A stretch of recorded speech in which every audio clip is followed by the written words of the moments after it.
네, 우리 하나님께 영광의 박수를 올려드리겠습니다.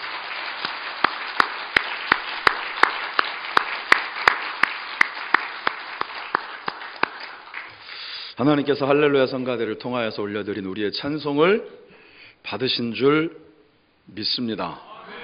우리가 천국에서 하는 가장 중요한 일은 하나님을 찬양하는 것이라고 하는데, 오늘은 왠지 느낌이 천상의 찬양을 듣는 듯한, 저만 그랬나요? 우리가 다시 한번 하나님께 우리의 마음을 담아서 우리가 박수로 하나님을 찬양한다라고 생각하고 다시 한번 뜨겁게 하나님께 영광의 박수.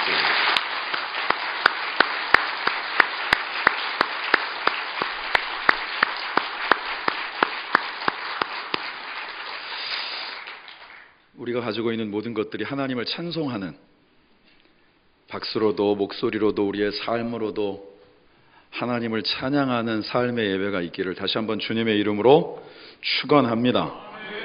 따라합시다. 성령님의 역사는 주님의 마음을 담게 한다. 주님의 마음을 담은 자가, 여기서부터는 따라 안 하시려고 그러는 것 같은데 아직 계속되고 있습니다. 주님의 마음을 담은 자가 주님을 담는다. 사실 이런 표현은 한국어가 아니면 절대로 할 수 없는 표현입니다. 근데 여러분 무슨 뜻인지 다 아시죠? 모르시는 분이 없기를 주님의 이름으로 축원합니다. 오늘 말씀의 제목이기도 하고, 사실 이 말씀의 제목을 생각하면서 하나님이 우리나라에 이 한글을 주신 게 참 절묘하다. 담는다라고 하는 같은 음에 이렇듯 비슷하지만 또 다른 의미들을 담고 있다는 것이죠. 우리 가운데 주님의 마음을 담는 것, 그것이 주님을 닮아가는 것이다. 오늘 우리가 읽은 사도행전 1장은 배경이 그렇습니다. 예수님께서 십자가에 못 박혀 죽으시고 사흘 만에 살아나셨어요. 그리고 1장의 초반부에 보면 이제 한 40일 가까이를 여기에 그 제자들과 더불어서 그때 당시에 흩어지거나 도망치지 않고 모여있던 이들을 향하여서 그 하늘의 비밀에 대한, 진짜 온전한 천국 복음에 대한 일들을 말씀하시는 내용들이 앞에 1장의 이 서두에 기록이 되어져 있습니다. 근데 다 얘기를 들었어요. 소망 가운데 너무 좋았습니다. 우리가 막연하게 생각했는데 정말 부활하신 주님을 만났다는 것은 감격이었어요. 근데 그 다음이 중요하죠. 예수님이 그대로 승천해서 올라가시게 됩니다. 그러니까 이 땅 가운데는 더 이상 눈에 보이는 예수님으로는 여기에 있는 제자들과 더불어 같이 할 수 없었다라는 것이죠. 당시의 상황은 사실 굉장히 어렵고 힘든 상황입니다. 메시아라고 그들이 알고 분명하게 믿었던 예수님조차도 뭔가 체제에 반하는, 혹은 기존의 세력들이 눈에 가시처럼 여기는 바람에 십자가에 못 박혀 죽으실 수밖에 없는 그런 정말 열악한 환경 가운데 있었다라는 것이죠. 그들이 예루살렘을 떠나지 않고 남아 있었다는 것만으로도 사실은 대단한데, 사실은 그 이상은 뭔가를 할 수 있는 상황이 아니었어요. 그래서 그들이 할 수 있었다고 하는 것이 뭐냐 하면 다락방에 모여서 기도했던 것입니다. 근데 여러분, 이게 바로 하나님의 역사의 시작입니다. 우리는 세상 가운데서 뭔가 우리가 보기에도 그 영향력을 행사할 만한 그 무언가, 여러분들은 사실 드라마를 잘 안 보시니까 목사가 그런 얘기를 자꾸 하고 그러면 여러분만 엄청 홀리하고 저는 굉장히 세속적인 것 같아서 많이 자제하긴 하는데, 제가 요즘 참 그래도 이렇게 재방송으로 다시 보기로 볼 때마다 그래도 좀 절묘하다라고 생각하는 것들이, 아무튼 이 정치와 관련된 그런 그 드라마가 있었습니다. 그런데 이상하게 2019년 버전임에도 불구하고 옛날부터 정치와 관련된 드라마를 할 때면 항상 동일한 대사가 있어요. 그게 뭔지 아십니까? 세상을 향하여서 영향력 있는 일을 하려면 힘을 가진 위치에 올라가야 된다. 여러분, 이 대사가요 2019년에 나온 게 아닙니다. 10년 전에도 20년 전에도 여러분들이 한 번쯤은 빠져서 보았을 뭔가 정치의 어떤 이슈를 담고 있는 그 드라마의 내용에는 항상 등장하는데 여전히 그렇다는 것이죠. 그런데 왜 이렇게 세월이 변천함에도 불구하고 동일하게 그 대사는, 요즘은 대사 한마디 한마디를 가지고도 사람들을 쥐었다 폈다 하는 신금을 울리는 작가들이 많거든요. 그런데 왜 정치와 관련된 얘기를 할 때만 되면 그 대사는 항상 빠지지 않고 나오는가? 이게 맞는 말이 아니다라는 거거든요. 실제로 영향력을 미치는지는 모르지만 우리가 꿈꾸는, 적어도 하나님께서 원하시는 세상을 만들어가는 것과 그들이 세상에 힘을 갖는 것은 결코 같은 것이 아니다라는 것을 지금 우리가 살아가고 있는 세상이 증명하고 있는 거예요. 그래서 사실 오늘 유치부 여름성경학교가 시작되었습니다마는 이렇게 여름사역을 감당하고 교회학교와 관련되어서 여러분들한테 기도를 부탁드릴 때마다 항상 정말 진심으로 드리는 기도의 부탁이 있습니다. 여러분, 여러분들이 자녀들이 높은 데 올라가고 돈을 많이 벌어서 하나님 앞에 영광을 올리는 것이 아니고 그들의 중심 가운데에서 하나님이 있고 이 땅 가운데에서 하나님이 나의 삶을, 우리의 삶을, 우리나라 대한민국을, 이 전 세계를 지금도 주관하시는 창조주이심을 믿는 자들이 영향력 있는 위치에도 서고 물질적으로도 복을 얻게 될 때 그게 하나님 앞에 영광이 되는 겁니다. 그러니까 여러분들의 기도를 좀 바꾸셨으면 좋겠어요. 하나님 앞에, 주의 말씀 앞에 온전히 서는 자녀들이 되게 하옵소서. 그러면 그 인생을 하나님이 책임지시고 우리의 신앙의 선배들의 삶을 성경에서 보는 것처럼 그들이 비록 굉장히 미약한 자리에 존재감 없는 현장에 있을지라도 그들을 불러내셔서 하나님의 역사하심의 산 증인으로 복의 통로로 세우실 줄 믿습니다. 지금 사실 이 가운데는 오신 예수 그리스도를 너무 마음속에서 갈망했던 메시아라고 믿었기 때문에 예루살렘 성에 입성하는 순간부터 세상이 발칵 뒤집어지고 그들을 핍박했던 세력들은 한순간에 떠나가고 정말 그들이 이제는 새로운 세상 가운데 주인 될 줄 알았거든요. 그런데 현실은 그렇지 않았어요. 예수님은 누구보다도 비참한 모습으로 십자가에 죽으셨고 분명히 주님이 말씀하셨음에도 불구하고 듣고 싶어 하지 않았기 때문에 그들은 그 상황들을 받아들일 수 없었어요. 그래서 부랴부랴 도망쳤고 흩어졌고 그리고 겨우겨우 남아있으나 세상을 향하여 나아가지 못하고 그들이 할 수 있는 것은 결국은 숨어서 기도하는 것밖에 없었다라는 거예요. 그런데 하나님은 바로 이 모임을, 그 기도를 귀히 여기 받으신 줄 믿습니다. 오늘 교회의 시작을 알리는 오순절의 사건이 이제 임박한 거예요. 지난주에 저희가 맥주감사주의를 나누면서 맥주절의 또 다른 이름이 오순절이다. 그 오순절의 의미가 교회의 생일과도 같다라는 걸 제가 이미 말씀드렸습니다. 그 출발의 과정 속에 뭐가 있느냐? 주님의 말씀 하나만 붙잡고 다른 거 없어요. 내가 이제 지금은 하늘로 올리워져 가지만 그 모습 그대로 이 땅 가운데 다시 임할 것이고 너희들이 꿈꾸는 것이 비록 이 땅에 속해 있으나 하나님의 나라를 꿈꾸는 자들을 통해서 하나님의 역사를 이룰 것이고 아브라함에게 약속하셨던 하늘의 별과 같은 그리고 바다의 모래와 같은 민족들을 이제는 너희들을 통하여서 예수 그리스도의 생명이 복음이 나누어지는 곳곳마다에서 그 역사를 이루어갈 것을 말씀하신단 말이에요. 그게 바로 교회의 시작인 줄 믿습니다. 그래서 우리가 주님의 음성을 들어야 되는 거예요.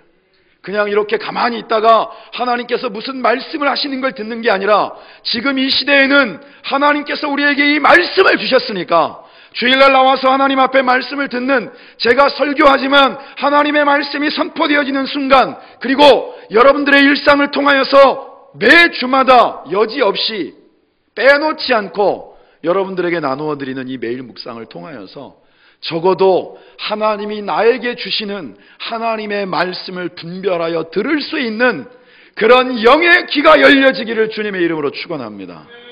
그래야 세상을 주님과 함께 통과할 수 있습니다.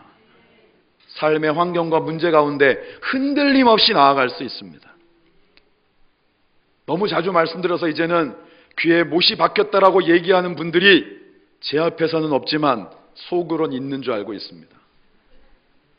기사와 이적이 우리의 신앙을 견고하게 하는 것이 아니라 주의 약속의 말씀을 믿는 자가 흔들림 없이 자신의 약함이 주님의 강함됨을 경험하고 한없이 부족하다라고 느끼는 내가 내 안에 성령의 그 강력한 역사를 통하여서 하나님의 역사를 이루어내는 기꺼이 쓰임받는 그릇이 되어진다라는 것을 믿고 나아갈 때 하나님께서 저와 여러분들의 삶을 통하여서 지금도 살아 역사하심을 보게 하여 주실 줄 믿습니다.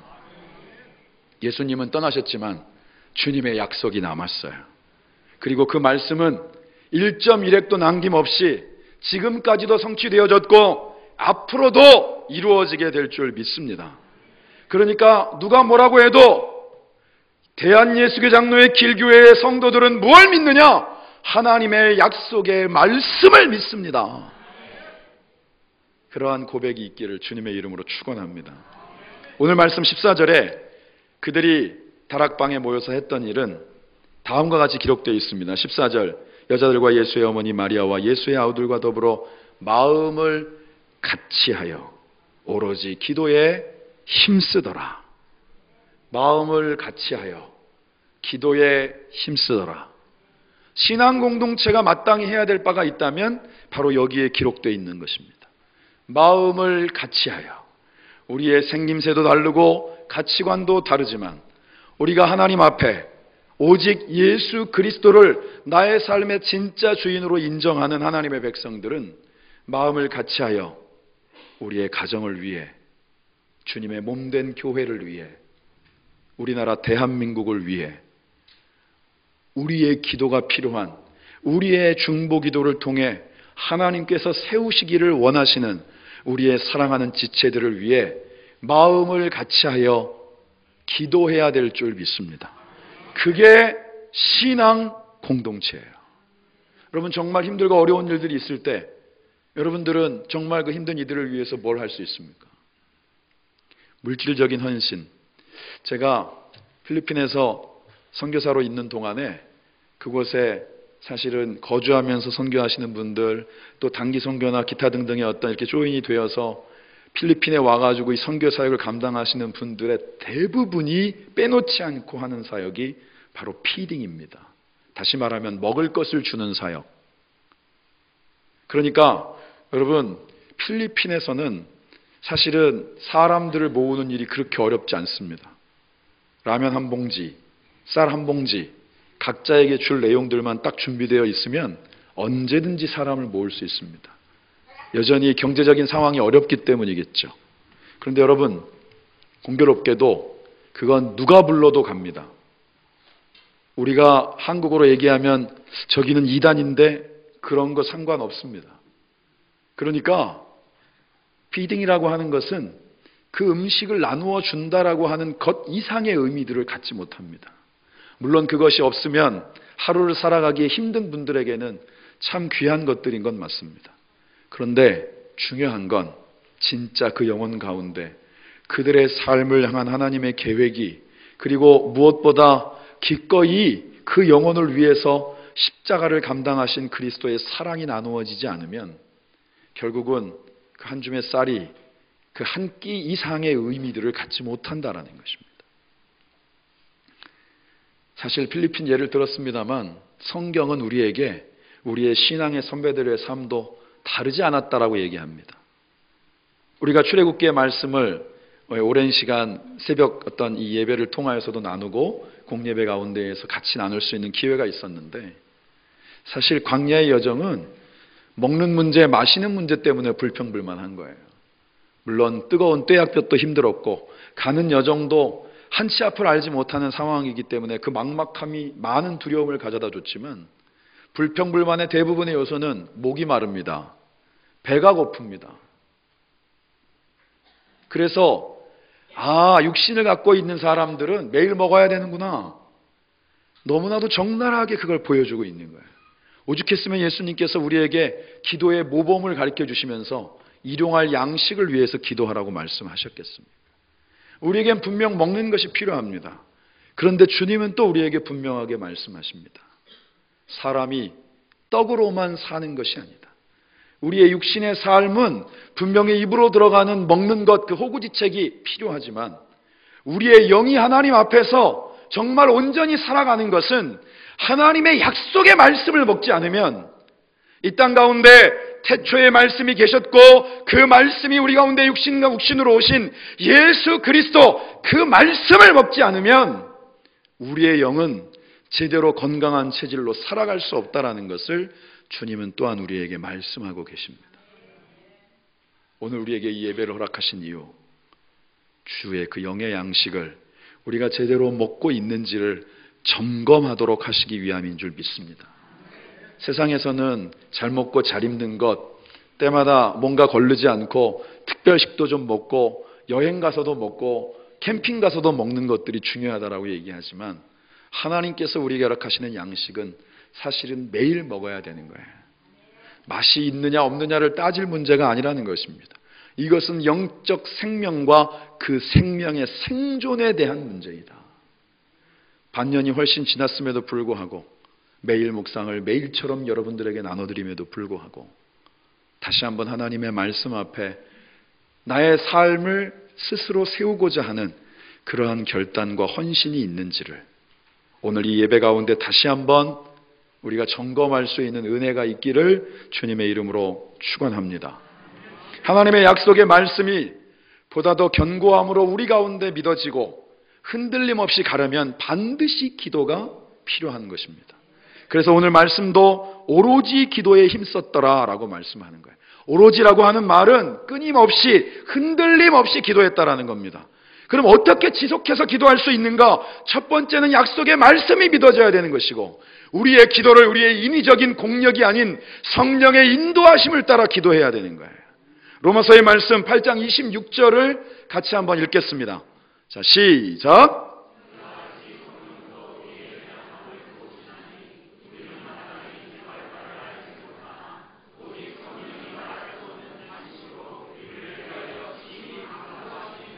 성령께서 우리의 연약함을 도우시나니, 우리의 약함은 나보다 주님이 더 잘 아십니다.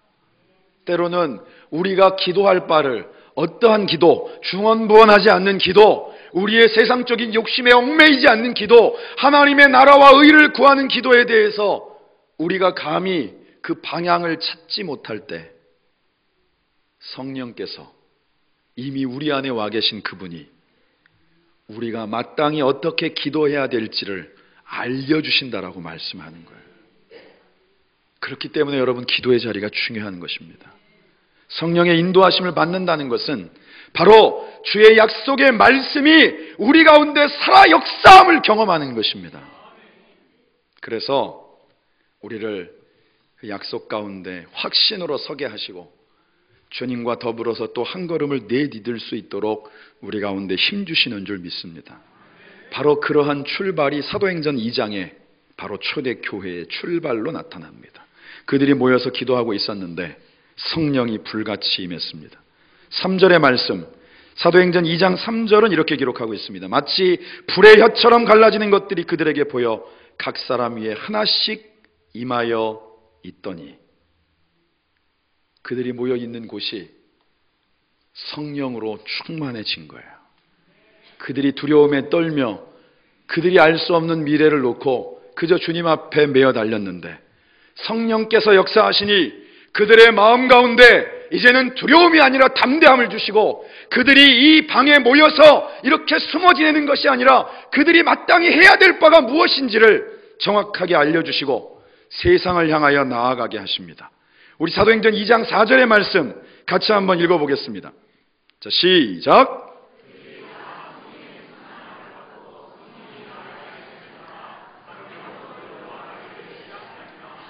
아멘.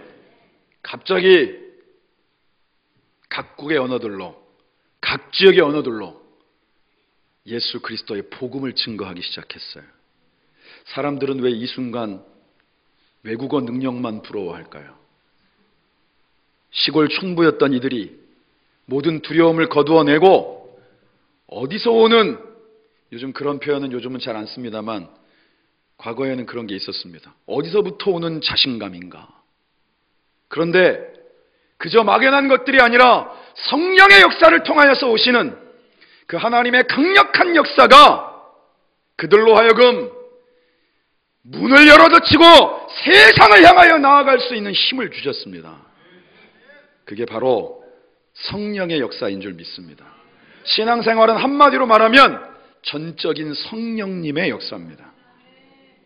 여러분, 예수님이 이 땅 가운데서 보여주신 공생의 3년은 정말 드라마틱하기가 정말 이루 말할 수가 없습니다.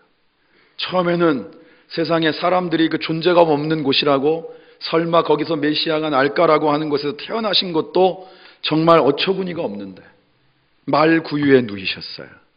처음에 태어나는 그 상황과 장면들을 우리는 말씀을 통해서 보지만 그저 호적하러 갔었던 그 수없이 많은 무리 중에 한 사람이었다라는 것이죠. 그랬었는데 30년에 그 어떤 성경 가운데 몇 줄 기록되어져 있는 삶이 지나가고 이제 공생애가 시작되었을 때 예수님이 말씀을 증거하는 곳마다 생명들이 살아나고 죽었던 자가 일어나고 병자가 노임을 받고 치유와 회복의 역사가 나타났습니다. 사람들은 열광했습니다. 혹은 시기하고 질투했습니다. 그런데 자꾸만 주님이 이상한 말씀을 하시죠. 나는 죽는다. 십자가에 못 박혀 죽는다. 듣고 싶어 하지 않았습니다. 가장 비참한 모습으로 진짜 십자가에 달리셨을 때 그 주변에는 아무도 남지 않았습니다. 그들이 꿈꿨던 세상과는 너무 달랐기 때문이고, 앞서서 보여주셨던 예수님의 그 모습 속에 열광했던 본인들을 그 기준으로는 받아들일 수 없는 모습이었던 거예요. 그런데 여러분, 주님이 약속하신 대로 사흘 만에 살아나셨습니다. 처음 본 이들 가운데는 믿지 못하는 이들도 있었습니다. 손가락을 넣어봐야 믿겠다는 사람들도 있었습니다. 그런데 살아나신 거예요.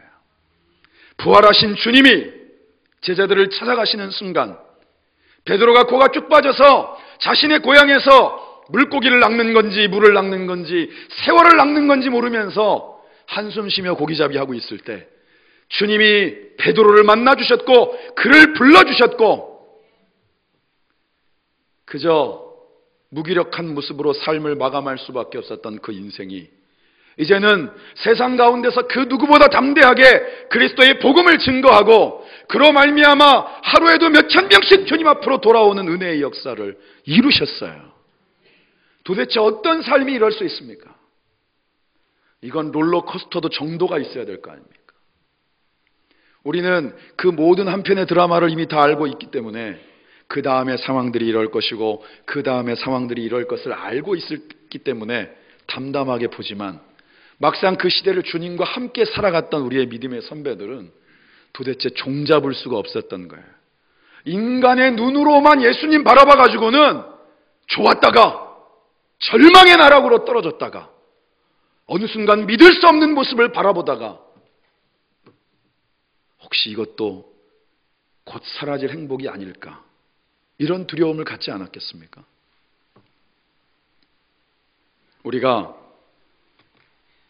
이러한 예측할 수 없는 삶, 단지 성경에만 기록되어져 있는 것이 아니라 우리의 삶에도 좋은 일도 있고 내가 보기에 내 기준에서 힘들고 어려운 일들도 있고 한껏 웃을 일들도 있고 그렇지 못하고 주저앉아서 울음조차 나오지 않는 순간들도 있지만, 그것을 그냥 내가 혼자 감당한다라고 하면 사실은 몇 번의 실패 가운데 아니면 몇 번의 성공 가운데 스스로 어깨를 높이거나 좌절하여서 일어나지 못하는 일들이 계속 되어질 수밖에 없다라는 것이죠.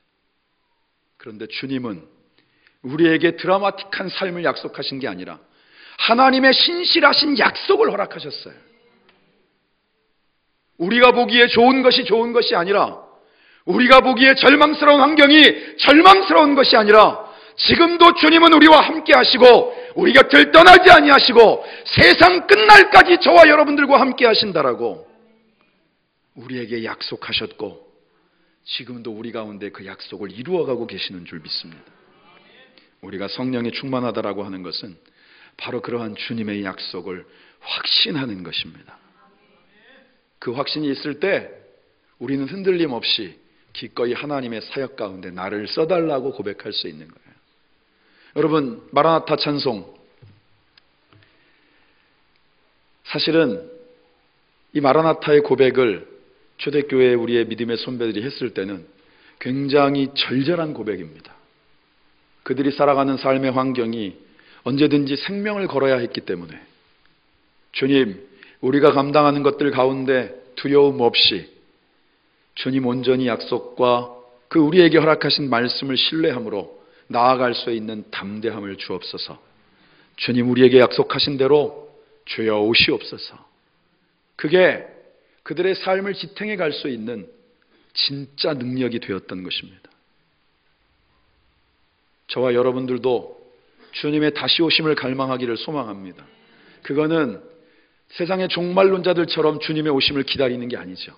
우리가 이 땅 가운데 흔들림 없이 하나님의 뜻을 구하고 하나님의 나라와 의를 위하여, 앞서서 여러분들의 자녀들을 위해서 이렇게 기도해 주십시오라고 부탁했던 것처럼 우리가 이 땅 가운데 살아가는 분명한 목적과 이유가, 우리가 물질적으로 풍성하고 건강함을 가지고 살아가야 되는 이유가 이 땅 가운데 아직도 살아계신 예수 그리스도, 그 생명의 복음을 알지 못하는 이들을 위해서 우리가 쓰임받기를 원하고, 우리의 물질이, 우리의 시간이, 우리의 열정이, 우리의 달란트가 쓰임받기를 원하는 진짜 헌신이 우리의 삶 가운데 있을 때 하나님께서 우리의 예배를 기뻐 받으시는 줄 믿습니다. 주님과 동행하는 삶은 하나님 뜻에 맞춘 삶을 사는 것입니다. 오늘 이 예배가 그러한 출발이 되기를 주님의 이름으로 축원합니다. 마지막으로 에베소서의 말씀을 나누고자 합니다. 에베소서 5장 15절과 16절의 말씀 같이 한번 읽어보겠습니다. 시작.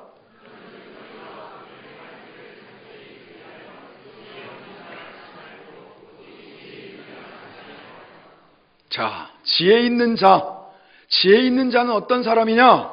세월을 아끼는 사람이라는 거예요. 다시 말하면 시간 낭비를 하지 않는 사람이라는 겁니다.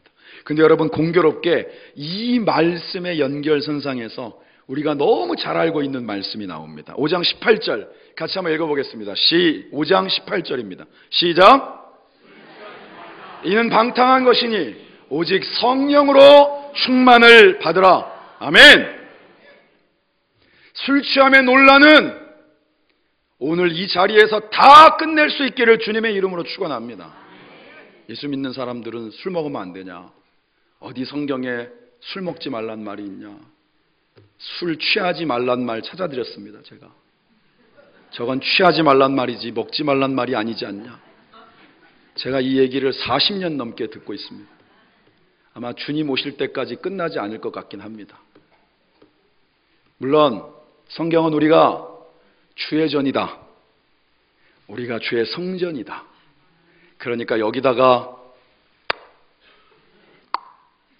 이럴 수 있느냐 분명하게 말씀합니다.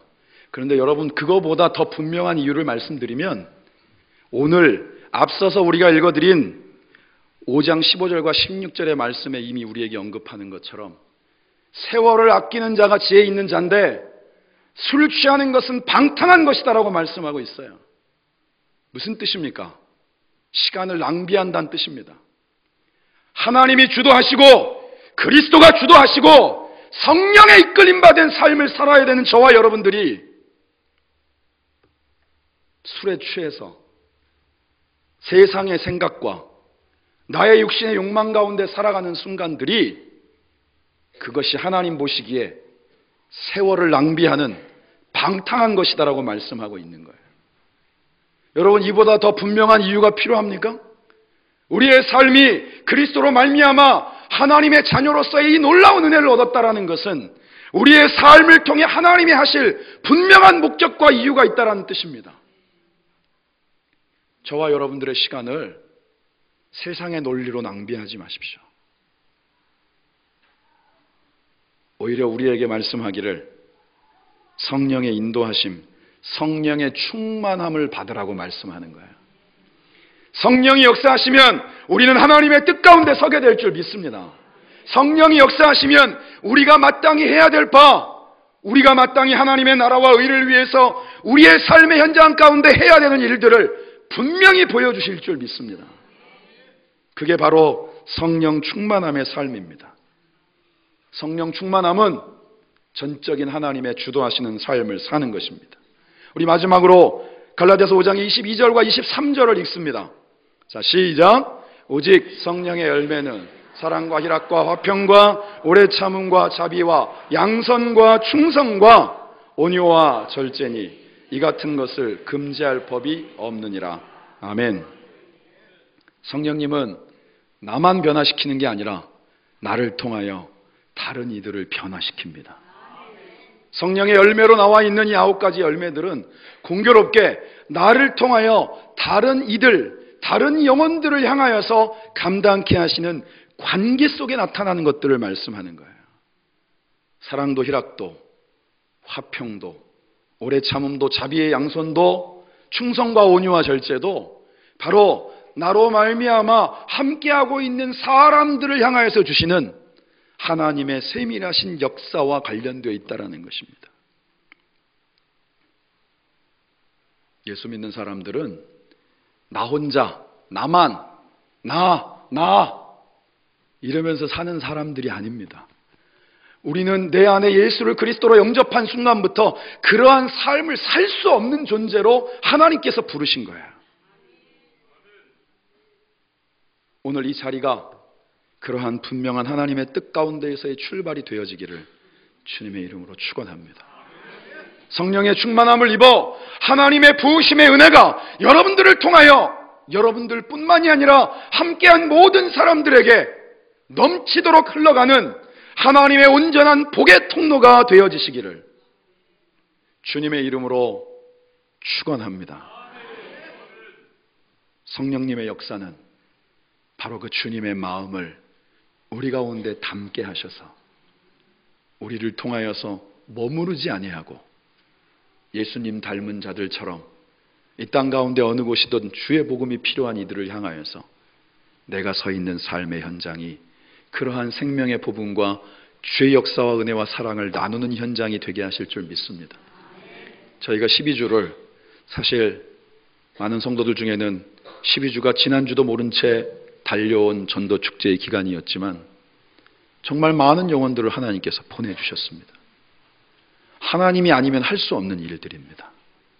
그런데 이처럼 귀한 영혼들, 이 성전 가운데 발걸음 한번 하기가 어려운 이들이 지속해서 이 예배의 자리에 설 수 없는 이유 가운데 혹시라도 우리가 그 영혼들을 위하여 기도하지 못하고 그 영혼들이 함께 할 수 있는 영적인 보금자리로서의 신앙의 안식처들을 함께 만들어가지 못하기 때문이라면 주의 성령께서 우리로 하여금 깨닫게 하시고 다시 오늘이 12주를 통한 전도 축제의 끝이 아니라 주님 오실 그날까지 우리가 감당해야 될 마라나타 주 예수의 오시옵소서 우리의 찬송의 고백처럼 주님 다시 오시는 그 순간까지 우리가 주님의 길을 만들듯 주님이 원하시는 삶을 감당해 갈 때 그 한 영혼을 향하여서 우리를 통하여 이루어 가실 하나님의 그 넉넉한 복의 역사를 나누게 하시고 전하게 하시고 열매 맺게 하실 줄을 믿습니다.